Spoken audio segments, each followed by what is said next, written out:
तो मित्रों, आज हम लोग एलटी, खास एलटी वालों के लिए जो कि संस्कृत से एलटी कर रहे हैं, परीक्षा देंगे, तो उनके लिए जो 30 नंबर का जीके आता है उसको लेकर उपस्थित हुए हैं। और हम सोच रहे थे कि थोड़ा सा कुछ जीके के विषय में भी सामान्य पीवाईक्यू, जो कि पिछला, चाहे वो एलटी में आया हुआ जीके हो, चाहे जीआईसी हो, चाहे वह आश्रम पद्धति में आया हुआ हो, अथवा वह जीडीसी में आया हुआ जीके हो, तो सभी को लेकर हम लोग उपस्थित हुए हैं। तो आज हम लोग जो है पहले सामान्य 30-30 नंबर के जो है जीके को करेंगे, यानी उनको हल करेंगे। तो पहले उसकी जो पिछली बार पीवाईक्यू 2018 में एलटी आया, उसमें जो 30 नंबर के जीके उसमें था जीके, तो उसके विषय में हम लोग देखेंगे। पहले उसके व्याख्यान को, यानी व्याख्या देखेंगे, फिर उसके बाद प्रश्नोत्तरी करेंगे। ठीक है, तो यहाँ देखिए, सर्वप्रथम थोड़ा सा हम यह कलर ले लें, तो फिर यहाँ देखिए क्या है। अब यहाँ देखिए किस सबसे पहले यहाँ पे क्या लिखा है, उत्तर प्रदेश लोक सेवा आयोग एलटी ग्रेड 2000 परीक्षा का यह व्याख्या है, और वन लाइनर के रूप में ही, और साथ ही कुछ विशेष तथ्यों के साथ यहाँ दिया गया है। तो यहाँ देखिए किस ग्रंथ में कहा गया है कि वो संस्कृत भाषा शुद्ध नहीं बोल, मतलब जो यहाँ देख लीजिएगा, जो संस्कृत भाषा शुद्ध नहीं बोल सकते थे उन्हें म्लेच्छ कहा जाता था। तो यहाँ पे जो है यह प्रश्न आया हुआ है। तो ऐसा कौन सा ग्रंथ है जिसमें जो संस्कृत नहीं जानता था, जो संस्कृत शुद्ध नहीं बोल पाता था, उसको म्लेच्छ कहा जाता था? तो इसमें जो है यह आंसर है, यहाँ क्या है, शतपथ ब्राह्मण। ठीक है ना, तो यहाँ शतपथ ब्राह्मण में ऐसा आता है, ऐसा कहा गया है, लिखा हुआ है कि जो संस्कृत भाषा शुद्ध नहीं बोल पाता है, हम उसे क्या कहते हैं, हम उसे म्लेच्छ कहते हैं। ठीक है ना, फिर हम जब दूसरे विकल्प में आएंगे, यहाँ पर जो है आगे बढ़ेंगे, तो यहाँ पे देखिए राजा पत्नी, राजा पत्नी, अर्थात कुछ राजा गण हैं और उनकी पत्नियां हैं। तो यहाँ इसको ध्यान से देखिएगा, क्योंकि हो सकता है कि चंद्रगुप्त का पूछा हो और फिर आपसे चंद्रगुप्त द्वितीय पूछ ले, है ना, कुमार गुप्त के विषय में पूछ ले। तो इसलिए यहाँ ध्यान दीजिएगा, चंद्रगुप्त जो प्रथम थे तो उनकी जो पत्नी का नाम था कुमार देवी था, चंद्रगुप्त प्रथम। और वहीं चंद्रगुप्त जो द्वितीय थे उनकी पत्नी का नाम कुबेर नामा। अच्छा, कुबेर नागा, हाँ।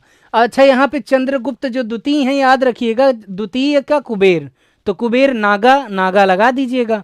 और वहीं चंद्रगुप्त प्रथम की बात करें तो कुमार देवी, यानी देवी कुमार अथवा कुमार देवी, ये याद रखना है। फिर वहाँ समुद्रगुप्त की बात करें तो दत्ता देवी इनकी पत्नी है। कुमार गुप्त की बात करें जो कि प्रथम, ठीक है ना, कुमार गुप्त कौन है, प्रथम, तो उनकी जो पत्नी है वहाँ अनंत देवी हैं। ठीक है ना, फिर यहाँ देखिए कुछ और हम लोग कुछ कथन देखेंगे। अर्थशास्त्र पुस्तक के संदर्भ में सही कथन है। तो यहाँ पर अर्थशास्त्र जो कि हम लोगों ने उनकी कौटिल्य की है, अर्थशास्त्र है, तो इसमें कुछ ऐसा कथन है कि किस लिए पुस्तक है। तो यह पुस्तक, यह भारतीय राज शासन के संबंध में उपलब्ध प्राचीनतम उत्कृष्ट रचना है, और इस पुस्तक में मौर्य साम्राज्य तथा शासन तंत्र का कोई उल्लेख नहीं मिलता, ये ऐसा इसमें है। लेकिन फिर यहाँ आगे देखिए, आगे बढ़ेंगे हम लोग, फिर यहाँ है भारत में स्थानीय स्वायत्त शासन का जनक किसे कहा गया है, अर्थात यह वन लाइनर के रूप में है। तो कि अब यहाँ इसको ध्यान दीजिएगा, ठीक है ना, यहाँ पे स्थानीय स्वायत्त शासन का जनक तो किसे कहा गया, तो लॉर्ड रिपन को कहा गया है। कौन है, स्थानीय स्वायत्त शासन का जनक लॉर्ड रिपन, इनको कहा गया है। और फिर हम लोग को कुछ तथ्य और जानना है।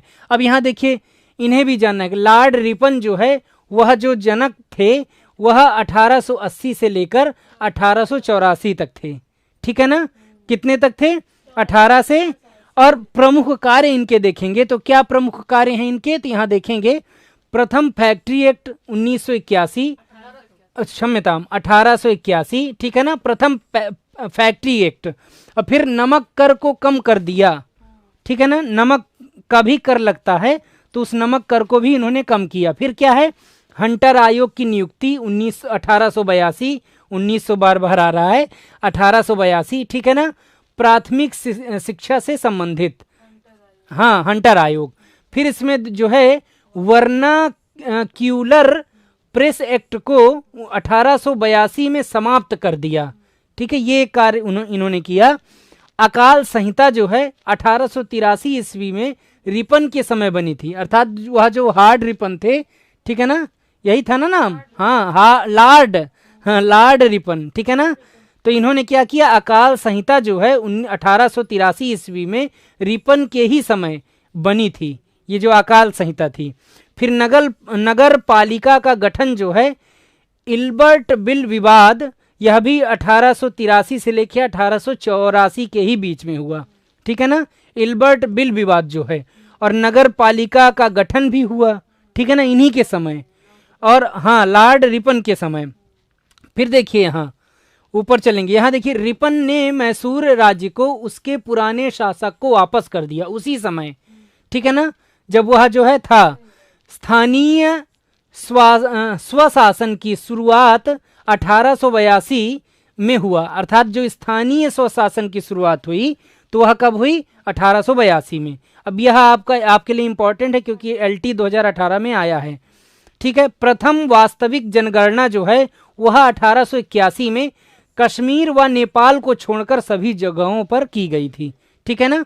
और इसको ध्यान रखिएगा, प्रथम अगर वास्तविक जनगणना की बात की जाए जब हुई थी तो वह 1881 को हुई थी। प्रत्येक 10 वर्ष पश्चात नियमित व्यवस्थित रूप से जनगणना का निर्णय, यह भी उसी समय हुआ था, हाँ लॉर्ड रिपन के समय हुआ था। और फिर यहाँ देखिए लॉर्ड रिपन को फ्लोरेंस नाइटिंगल ने, ठीक है ना, भारत के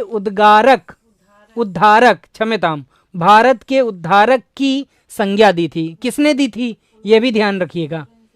यहाँ देखिए फ्लोरेंस नाइटिंगल ने भारत के उद्धारक की संज्ञा दी थी और उसके शासनकाल को भारत में स्वर्ण युग का आरंभ कहा गया था, ये ध्यान दीजिएगा, ठीक है ना। लॉर्ड रिपन, क्योंकि इसका कई सारे इसके तथ्य हैं तो हो सकता है इससे कोई आवे। अब चलिए हम लोग इधर बढ़ेंगे, हम लोग इस तरफ। अब यहाँ देखिए क्या है, हाँ ये अब यहाँ देखिए क्या है, किसने दिल्ली को विश्व के उत्कृष्टतम शहरों में एक के रूप में बताया। तो यहाँ पे वन लाइनर है, तो इब्न बतूता, ठीक है ना, इब्न बतूता जो है इसी से दिल्ली की पहचान हुई। अब यहाँ पे देखिए यात्रा वृत्तांत रेहला मुरक्को का यात्री वर्ष 1833 क्षमताम 1333 ईस्वी में दिल्ली के प्रमुख शासक मोहम्मद तुगलक के दरबार में आया। कौन आया, यहाँ हाँ नहीं, रेहला मुरक्को का यात्री जो था। अच्छा यह यात्रा वृत्तांत या रेहला जो है लिखा गया, सही कह रहे हैं, इब्न बतूता जो है, हाँ तो यहाँ पे ठीक है ना। और कहाँ का यात्री है, मुरक्को का यात्री है। और यात्रा वृत्तांत कहाँ है, रेहला में है, हाँ पुस्तक है। और कौन, इब्न बतूता, ठीक है ना। हाँ तो यहाँ देखिए 1333 ईस्वी में दिल्ली के प्रमुख शासक जो थे मोहम्मद तुगलक के दरबार में वह आया। कब आया, ये ध्यान रखना है, 1333 में, ठीक है। अब आगे बढ़ते हैं। भारत के राष्ट्रपति पर महाभियोग चलाने के लिए कम से कम कितने दिन की पूर्व सूचना आवश्यक है। तो ये 14 दिन पूर्व, इसको ध्यान रखिएगा। भारत के राष्ट्रपति पर भी महाभियोग जो है चलाने के लिए कम से कम 14 दिन पूर्व की सूचना आवश्यक है। भारत में किसी राज्य के राज्यपाल को पद और गोपनीयता की शपथ कौन दिलवाता है। तो यहाँ पे क्या कौन दिलवाता है, राज्य के उच्च न्यायालय के मुख्य न्यायाधीश दिलवाते हैं, ठीक है ना। जैसे आज हमारे 24 नवंबर के दिन आज जस्टिस सूर्यकांत जी ने आज जो है शपथ लिया मुख्य न्यायाधीश के रूप में। पूर्व जो है वह गवई थे, है ना, गवई जो है हटे हैं, वो 1 साल से थे और अब उनके स्थान पर कौन आए हैं, जस्टिस सूर्यकांत। हाँ अब यहाँ देखिए आगे हम लोग बढ़ेंगे, क्या है, हमारे संविधान के किस भाग में पंचायती राज के 3 सोपानों की व्यवस्था का विवेचन किया गया। तो किन सोपानों में, हाँ यहाँ पे भाग 9 है, ठीक है। वैसे ये जो संख्या है थोड़ा सा रोमन है, हम कम पहचानते हैं, हाँ तो कौन सा है ये, भाग 9 में, ठीक है। अब यहाँ देखिए किस राज्य में क्या हो रहा है, किस राज्य में तेल शोधनशाला है। तो तेल शोधनशाला किस राज्य में है, तो गुजरात, केरल और पश्चिम बंगाल, 3 राज्यों में अगर आ जाए तेल शोधनशाला कहाँ है, तो गुजरात, हाँ गुजरात, केरल और पश्चिम बंगाल, ठीक है। कौन सी नदी ऑस्ट्रेलिया में बहती है, तो ऑस्ट्रेलिया में कौन सी नदी ऑस्ट्रेलिया में बहती है? तो अच्छा ये गलत है, ऑरेंज रिवर तो ऑस्ट्रेलिया में नहीं बहती है। अच्छा एक बार देख लीजिए, है ना, देख लीजिए जब तक। तो यहाँ देखिए, फिर हम लोग आगे बढ़ेंगे। यहाँ देखिए, किस राज्य में 2011 की जनगणना में जनसंख्या का ह्रास अभिलिखित हुआ? तो नागालैंड में हुआ। -0.6 का क्या हुआ? जनसंख्या का ह्रास अभिलिखित हुआ वहाँ पे, हाँ कम हुई। और किस राज्य में 2011 की जनगणना में? तो नागालैंड की। ठीक है, तो कौन सी नदी ऑस्ट्रेलिया में बहती है कि नहीं बहती, ये देखिए जरा। हाँ तो यहाँ पे थोड़ा सा गड़बड़ है। तो कौन सी नदी ऑस्ट्रेलिया में नहीं बहती है? Orange river. ठीक है, हाँ कहाँ बहती है? दक्षिण अफ्रीका में ये बहती है। कौन सी? ऑरेंज रिवर, इसको ध्यान में रखना है। हाँ ऑरेंज हाँ रिवर। हाँ, और ऑस्ट्रेलिया में कौन सी नदी बहती है? तो मर्रे और डार्लिंग, ये दो नदियां जो है ऑस्ट्रेलिया में बहती हैं, ध्यान देना है। अब यहाँ देखिए आगे, एक जीवोम है, ठीक है ना, क्या है? एक जीवोम है। तो रेगिस्तान, घास का स्थल और टुंड्रा, यह क्या है? एक जीवोम है। अब यहाँ देखिए, माल्थस के अनुसार कौन सा उपाय जनसंख्या नियंत्रण में सर्वाधिक प्रभावी है? तो जन्म नियंत्रण, ठीक है ना, जन्म नियंत्रण जो है वो क्या है? माल्थस के अनुसार कौन सा उपाय जनसंख्या नियंत्रण में प्रभावी है? तो जन्म नियंत्रण जो है, जो उपाय है वह जनसंख्या नियंत्रण में सर्वाधिक प्रभावशाली है।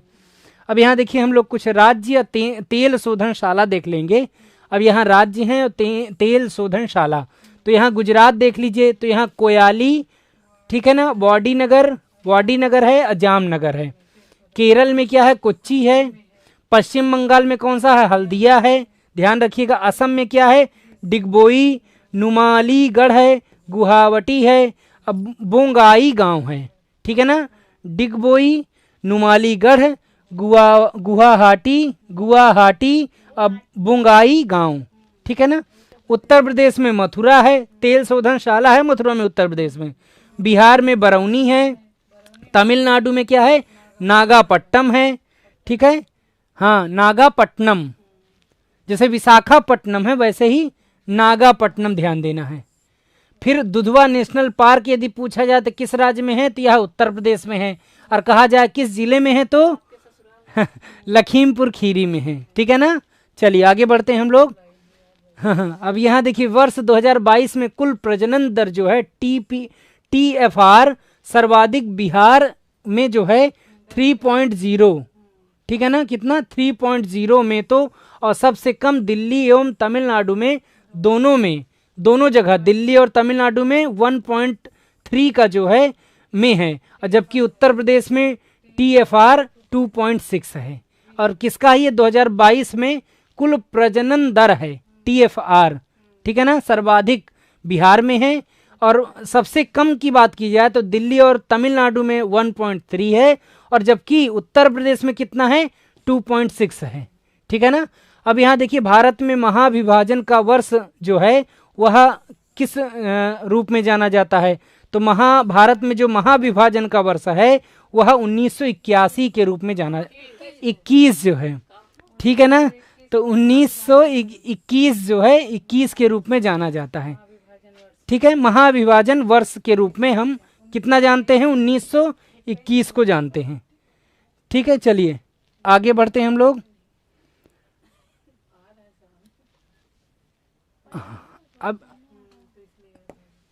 चलिए, अब यहाँ देखिए, थोड़ा सा हम लोग कुछ फसल प्रजाति देख लेंगे।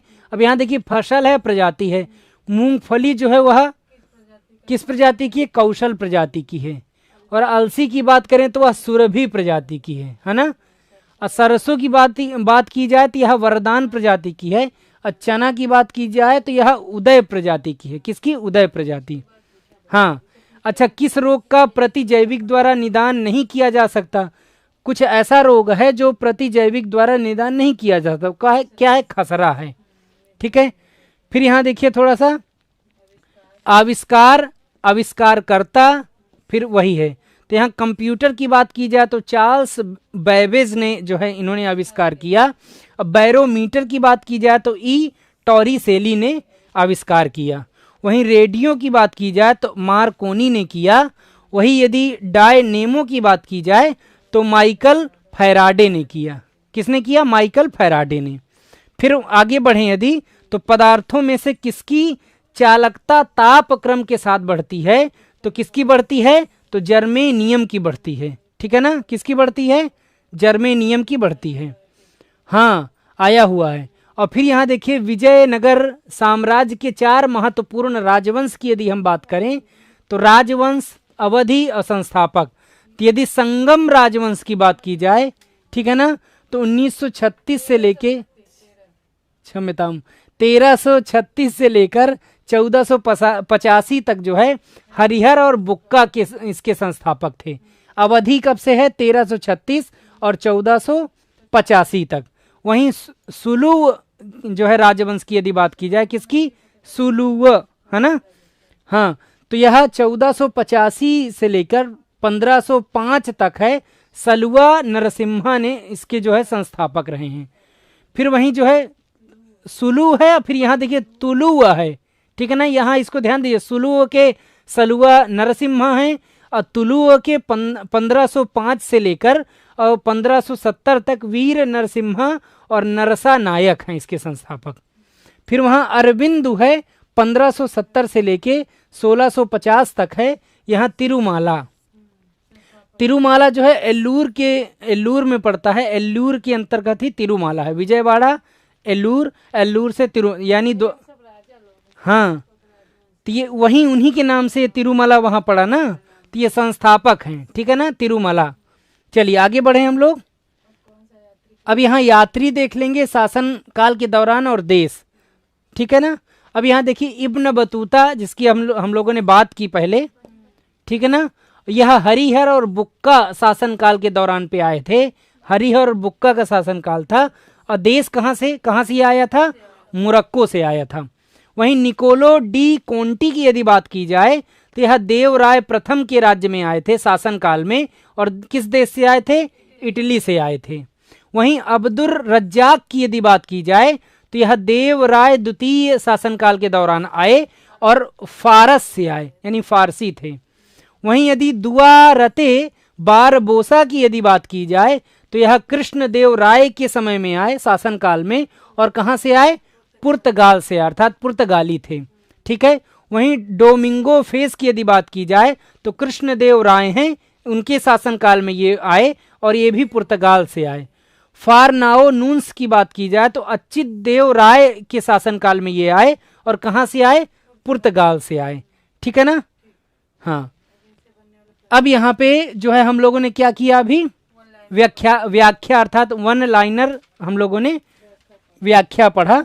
अब हम इनसे बनने वाले प्रश्नों को देखेंगे शीघ्र। तो अब यहाँ देखिए क्या है, निम्नलिखित में से किस ग्रंथ में कहा गया है कि वो जो संस्कृत भाषा शुद्ध नहीं बोल सकते थे उन्हें म्लेच्छ कहा जाता है? तो पहला विकल्प है श्वेताश्वर उपनिषद, गोपत ब्राह्मण, बृहदारण्यक उपनिषद, शतपथ ब्राह्मण। तो कौन सा विकल्प सही हो जाएगा? हाँ, अब देखिए यही बढ़िया होता है कि जब हम व्याख्या पढ़ लेते हैं फिर प्रश्नोत्तरी करते हैं तो आनंद आता है प्रश्नोत्तरी में। तो यहाँ जो डी विकल्प है हमारा सही हो जाएगा, शतपथ ब्राह्मण। अच्छा, यह यूपीएलटी 2018 में आया हुआ है। फिर यहाँ देखिए इनमें से किसने दिल्ली को विश्व के उत्कृष्टतम शहरों में से एक के रूप में बताया? यानी इब्न बतूता अथवा फरिश्ता, अल बरूनी अथवा अबुल फजल। तो किसने बताया? Ibn Battuta. यानी इसने यह दिल्ली के विषय में बताया कि दिल्ली विश्व के उत्कृष्टतम शहरों में से एक है। ठीक है, चलिए आगे बढ़ते हैं हम लोग। हाँ, अब यहाँ देखिए हम लोग यहाँ, हाँ ये आ गया तीसरा। अब यहाँ देखिए सूची 1 में देख लेंगे और सूची 2 में सुमेलित कीजिए तथा सूचियों के नीचे दिए गए कूट का प्रयोग कर सही उत्तर चुनिए। क्या है? ये राजा की सूची है और यह पत्नी की है। तो हमने आपको बताया था। तो यहाँ देखिए चंद्रगुप्त प्रथम है, समुद्रगुप्त हैं, चंद्रगुप्त द्वितीय हैं, कुमार गुप्त हैं। फिर इधर क्या है? दत्ता देवी है, कुबेर नागा है, कुमार देवी है, अनंत है। तो अच्छा, चंद्रगुप्त प्रथम को किसके साथ करेंगे बताइए? हाँ, कुमार देवी के साथ करेंगे। ठीक है, समुद्रगुप्त को किसके साथ करेंगे? हाँ हाँ, दत्ता देवी, हाँ, ये रहेगा। और वहीं यदि चंद्रगुप्त द्वितीय की बात किया जाए तो कुबेर नागा, कुमार गुप्त की बात की जाए तो पहले का जो है तीसरा है, तो तीसरा देखिए दो जगह है, और वहीं दूसरे का बी का पहला है, तो यहाँ देखिए ये है, तो अर्थात हमारा सी विकल्प यहाँ सही हो जाएगा। ठीक है, चलिए आगे बढ़ते हैं। अब यहाँ देखिए चौथा विकल्प है, अर्थशास्त्र पुस्तक के संदर्भ में निम्नलिखित में से कौन से कथन सही हैं?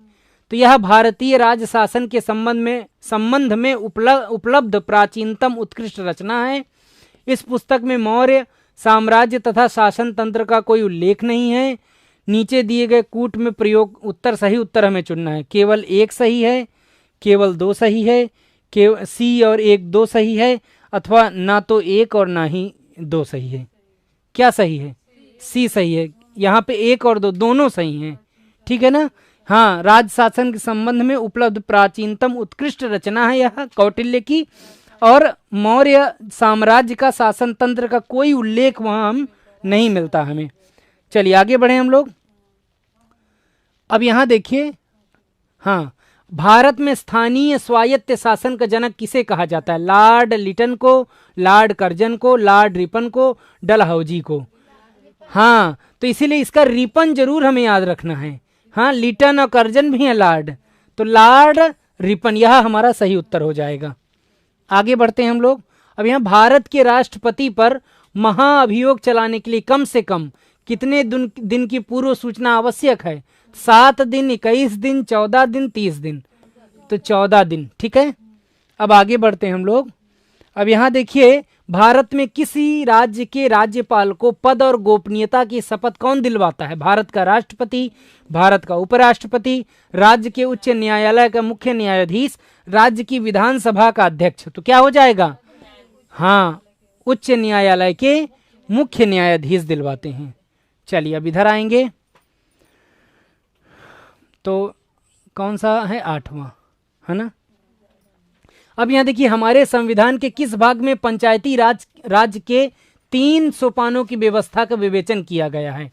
तो यहाँ देखिए, ठीक है, भाग 9, भाग 5, ये 10 है, 10, अब भाग 11, और ये क्या है? भाग 12। तो किस में दिया गया है? भाग 9 में। ठीक है, ये रोमन संख्या, ये 9 है। ठीक है ना? 9। आगे बढ़ते हैं हम लोग।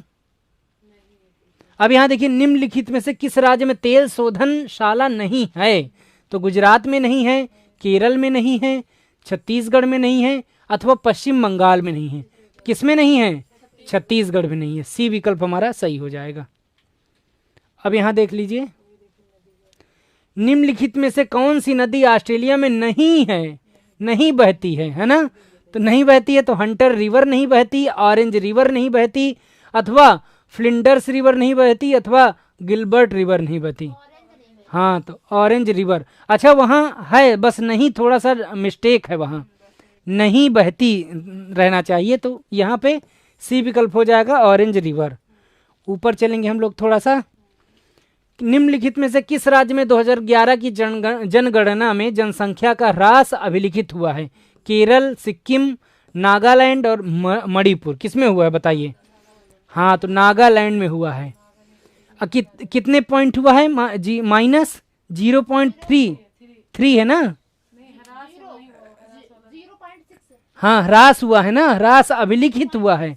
हाँ, 0.6 हुआ है। ठीक है ना? कहाँ? नागालैंड में। आगे बढ़ते हैं हम लोग।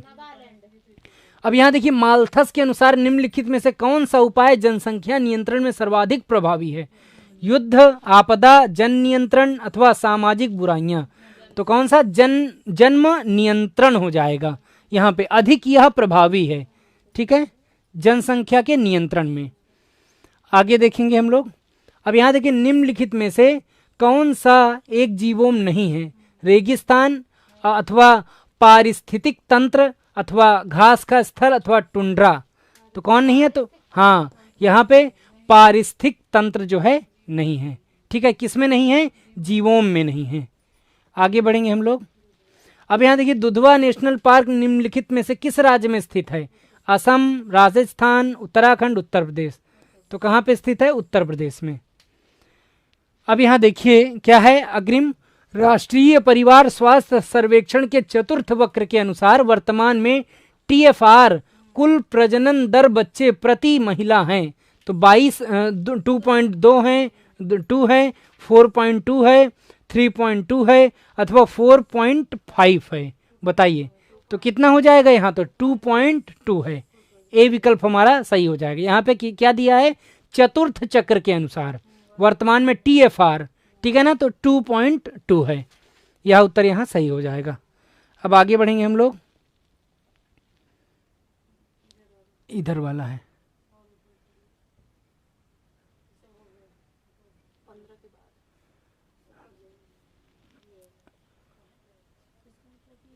एक मिनट और जाएंगे ऊपर, और जाएंगे ऊपर। 8 नहीं ये है ना, ये देखिए 15 आ गया। अब ये आएगा, वो डबल हो गया था। ये देखिए 16 आ गया। ठीक है, अभी ठीक है ना। निम्नलिखित में से जनगणना वर्षों में से किसे भारत में महाविभाजन का वर्ष के रूप में जाना जाता है? 1911, 1921, 1951, 1991। तो किसे जाना जाता है? तो यहाँ पे बी विकल्प आपका सही हो जाएगा। यहाँ देखिए जनगणना वर्षों में से किसे भारत में महाविभाजन का वर्ष जाना जाता है, तो ये ध्यान रखना है 1921। अब यहाँ देखिए SIR, ठीक है ना, SRI विधि संबंधित है। किस विधि से संबंधित है? गेहूं से, सरसों से, कपास से, धान से। तो किससे संबंधित बताइए? तो धान से है। ठीक है ना। SIR जो है वह किस, SRI विधि जो है वह किससे संबंधित है? धान से संबंधित है। फिर चलिए आगे बढ़ेंगे हम लोग। अब यहाँ देखिए निम्नलिखित में से कौन सा युग्म सुमेलित नहीं है? तो यहाँ फसल है, इधर इधर कीट है। ठीक है, तो यहाँ पे क्या है? मूंगफली है, चना है, धान है, मक्का है। तो फली छेदक है, फली छेदक, बंका, तना छेदक। तो बताइए क्या करेंगे इसमें, किसके साथ करेंगे? हाँ, यहाँ पे यानी चना के साथ फली छेदक ठीक है, धान के साथ बांका ये भी ठीक है, मक्का के साथ तना छेदक ये भी ठीक है, किंतु मूंगफली जो है फली छेदक के साथ नहीं है। ठीक है, इसमें कोई दूसरा कीट है। हाँ, आगे बढ़ेंगे हम लोग। अब यहाँ देखिए मक्का, आलू, मूंग के फसल चक्र की सघनता है। तो मक्का, आलू, मूंग के फसल चक्र की क्या सघनता है? 100%, 250%, 200% अथवा 300%। तो क्या हो जाएगा? तो यहाँ पे देखिए आलू जो मक्का, आलू, मूंग का फसल का जो सघनता है वह 300% जो है सघनता है। ठीक है, आगे बढ़ेंगे हम लोग। स्पष्ट हो रहा है ना। निम्नलिखित में से कौन सा युग्म सही सुमेलित नहीं है? तो यहाँ भी फसल और प्रजाति आ गई। तो मूंगफली की क्या है? कौशल है। सरसों की वरदान है। अलसी की यही तो गड़बड़ है ना। अचानक की उदय है। तो यह जो सी विकल्प आपका जो हो जाएगा, यही सी विकल्प सही हो जाएगी। अब यहाँ देखिए निम्नलिखित में से किस रोग का प्रतिजैविक द्वारा निदान नहीं किया जा सकता? तो क्षय रोग, टिटनेस, खसरा अथवा हैजा। तो यहाँ जो है खसरा ऐसा रोग है जो प्रतिजैविक द्वारा निदान इसका नहीं किया जा सकता। अब यहाँ देखिए क्या है? निम्नलिखित युग्म में से कौन सा सही सुमेलित नहीं है? तो कंप्यूटर, रेडियो, बैरोमीटर और डायनेमो। तो यहाँ देखिए कंप्यूटर, चार्ल्स बैबेज, ये तो एकदम करेक्ट है।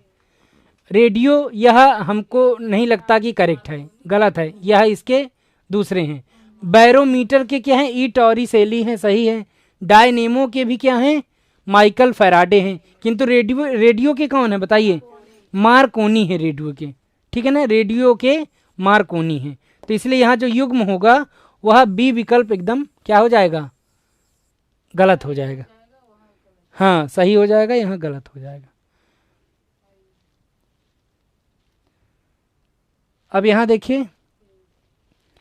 देखिए संचार उपग्रह सदैव अपनी चाल से ही भ्रमण करते रहते हैं, स्थिर रहते हैं, भू स्थिर रहते हैं, अपना पथ एवं चाल बदलते रहते हैं। तो संचार जो उपग्रह हैं वह भू स्थिर रहते हैं सर्वदा। कैसे रहते हैं? भू स्थिर रहते हैं। अब यहाँ देखिए, निम्नलिखित पदार्थों में से किसकी चालकता तापक क्रम के साथ बढ़ती है? तो तांबा, जर्मेनियम, चांदी अथवा लोहा। तो देखिए यहाँ जो पदार्थ है ना, इसकी चालकता जो है तापक्रम के साथ बढ़ती वह जर्मेनियम है। क्या है? जर्मेनियम जो है वह चालकता तापक्रम के साथ क्या होती है? बढ़ती है। अब आगे देखेंगे, मई 2018 में किस राज्य में सैन्य अभ्यास विजय प्रहार संपन्न हुआ? तो किस राज्य में? महाराष्ट्र में संपन्न हुआ, गुजरात में संपन्न हुआ, राजस्थान में संपन्न हुआ अथवा मध्य प्रदेश में? तो किस में संपन्न हुआ? तो ये ध्यान दीजिएगा, विजय प्रहार 2018 में। ठीक है ना? चलिए आगे बढ़ेंगे। राष्ट्रमंडल खेल 2018 में बैडमिंटन का महिला एकल खिताब किसने जीता? साइना नेहवाल, पीवी सिंधु, के गिलमोर, मिशेल ली। तो किसने जीता? हाँ, साइना नेहवाल ने जीता। ठीक है ना? हाँ, चलिए आगे बढ़ते हैं हम लोग। अब यहाँ देखिए, विश्व प्रेस स्वतंत्रता सूचकांक 2018 में भारत का स्थान है 135वां स्थान है, 136वां स्थान है, 138वां है अथवा 137वां है? तो यहाँ देखिए, विश्व प्रेस स्वतंत्रता सूचकांक 2018 में जो भारत का स्थान है वह कितना है? 138वां है, अर्थात सी विकल्प यहाँ सही हो जाएगा। अब यहाँ देखिए, 2 सेंटीमीटर भुजा वाले समषटभुज का क्षेत्रफल होगा तो कितना होगा? 12 इतना सेंटीमीटर होगा अथवा इतना होगा। मैथ तो हम लोगों से ऊपर से जाती है। ठीक है, तो यहाँ पे जो विकल्प होगा वह डी विकल्प हो जाएगा। ठीक है, 18 इसका भाग। ये वैसे हमारे धातु का चिन्ह है। ये किसका है? हाँ, करनी कहते हैं इसको, लेकिन ये हम संस्कृत में देखा जाती है हमारे धातु का चिन्ह है। तो यह जो है कौन सा सही हो जाएगा? डी विकल्प यहाँ पे सही हो जाएगा। आगे देखिए, हाँ, ये कौन सा वाला है? हाँ, हो तो इतना 3 इतना मान है तो कितना होगा? तो इसमें भैया इसमें भी जो है डी विकल्प सही हो जाएगा। कौन सा विकल्प? हाँ, अच्छा एक मिनट, यहाँ पे ए है, बी है, सी है, डी ये सही है। 7/8 इतना यहाँ पे आएगा मान। ठीक है, इसको हम बताएंगे अब अगली बार जब लेंगे ना, तो मैथ का कुछ सॉल्व करके बताएंगे। अब यहाँ देखिए, यदि द्विघाती समीकरण 2 जो है x2 है प्लस px जो है प्लस 4 है, तो इसका एक मूल 2 है, तो इसका दूसरा मूल क्या होगा? -2 होगा, -1 होगा, +1 होगा, +2 होगा। यह सर भी बताए हैं। हाँ, तो यहाँ पे +1 ही होगा। कौन सा हो जाएगा? +1 हो जाएगा। ठीक है, तो चलिए, तो आज के लिए हम लोग इतना ही करेंगे। फिर आगे जो है हम लोग अग्रिम जो है 30 प्रश्नों को लेकर उपस्थित होंगे। तो आशा करते हैं कि आप लोग को आनंद आया होगा जीके जीएस में। तो यह प्रयास किया है हमने। तो आज के लिए इतना ही मित्रों, तब तक के लिए नमः संस्कृताय।